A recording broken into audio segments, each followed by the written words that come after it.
Hindi may kakaila na isa nga si Maharlika sa ngayon ay tumutulig sa administrasyon matapos ngang ito ay maging taga-suporta ng nasabing kasalukuyang administrasyon. Hindi din lingid si ilan na noong panahon ng kampanyahan ay napakaprangkang sinabi nitong si former President Rodrigo Duterte na gumagamit itong kasalukuyang Pangulo natin na si BBM. Ito nga ba lahat ay pagbibintang lamang ba? At ang kasalukuyang kumakalat na video sa kaarawan mismo ng SONA ng Pangulo ng Bansa ay inilabas ni Maharlika. Ito ba ay may katotohanan? Marami na ang nagsasabi na edited ito at marami din ang nagsasabi na tila kahawig lang ni BBM ang nasabing video. At paano mo nga ba mapapatunayan sa isang video na ang tinitikman na iyon ang ibinibintang mong ipinagbabawal na gamot na kung tawagin nga ngayon sa viral na sa social media ay pulburon. Ito nga ang inilabas ng mga anti-BBM ng mga netizen sa araw mismo ng SONA na tila edited nga ang nasabing video at kung sino man ang gumawa nito at saan nila ito nakuha.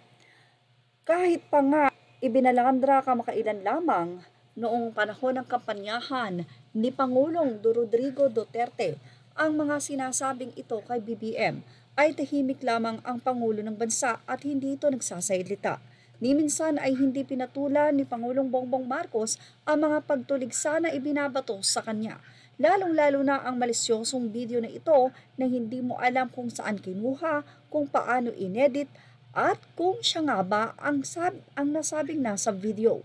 Napakadali na nga lang ngayon ang magpeke ng video at magsabi na ang taong yon ay ang itinutukoy mo. At ang hindi pagrespeto sa Pangulo ng Bansa. Sino nga ba ang tunay na nagsasabi ng totoo? Ang nasabing video na ito na hindi mo malaman kung si BBM nga ba o talagang ito ay gawa-gawa lang ng mga taong naisirain ang Pangulo ng Bansa. Kahit pa nga idineklara noon at paulit-ulit na sinasabi ito ni former President Rodrigo Duterte ay marami pa rin ang naniniwala na ito ay noong nakaraan pa kung sakasakali mang may katotohanan dahil ang tao ay pwedeng magbago. At kung sino man ang naisirain ng Pangulo ng Bansa ay hindi natin alam. Kung totoo nga ang video na ito o kung ito ba ay edited, sana nga ay malaman ng mga expert. Kung ito ba ay gawa-gawa lamang at pinagtagni-tagni. Hindi rin malaman at malinaw kung si Pangulong Bongbong Marcos nga ba ang nasabing video o kahawig lamang nito. Well, ano masasabi nyo about sa nasabing video nga na ito na inilabas ni Maharlika at ngayon ay pinagkakaguluhan ng mga anti-BBM? Ilagay na ang opinion sa ating comment section. Images are all credit to the rightful owners. Thank you for watching Showbiz Now.